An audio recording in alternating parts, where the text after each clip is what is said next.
I think I first came across the Chagossian story when I learned a little bit about Diego Garcia as a military base and how it operated and what it was intended to be used for. I think when my understanding of the Chagossian experience became a little bit more sophisticated, I think that some parallels became obvious to me between Chagos and the Highland clearances, which I talked about in my maiden speech. I think the Highland clearances were an enormous injustice to the people in the area that I come from.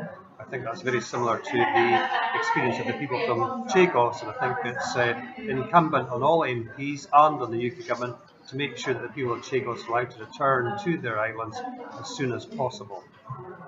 Since you joined the All Party group on the Chagos Islands when you became elected, what's your first impressions of the work that's going on at the minute to get return and to get justice?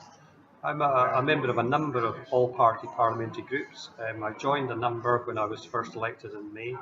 One of the ones that I was most interested in becoming involved in was the all-party parliamentary group on the Chagos Islands.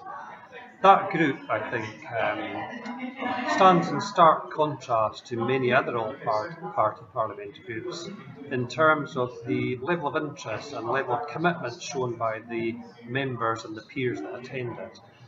It also stands in stark contrast in terms of the cross-party representation that the group actually has, and the willingness of people to set aside their political differences and work on a common issue, which is the re-establishment of the people of Chagos on the Chagos Islands.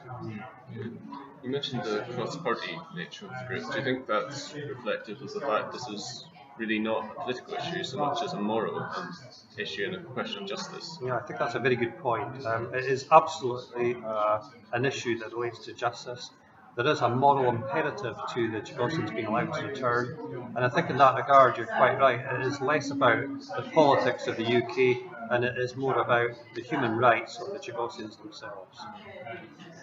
And what would you say to people, including some in the Foreign Office perhaps, who say this is not worth doing, that it's not something we should be prioritising right now? I would dispute that clearly. I think this is something that not only should we be doing, we must do it.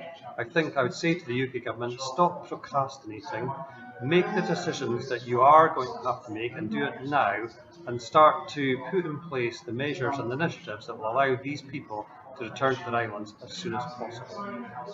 People do to support the Chagossian initiative, and I think people can write to their Member of Parliament, do that now, encourage and demand that your Member of Parliament becomes involved in this debate and that they support the rights of the Chagossian people.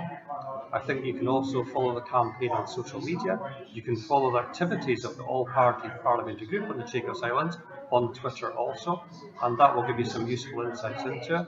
I think it might also be helpful to write to the ambassador of the United States and challenge the use of Diego Garcia as a runway effectively, and perhaps also write to the government of Mauritius. The more that people can do to raise awareness of the plight of the Chagossian people, the better, and these are some ideas in ways that people might choose to do that.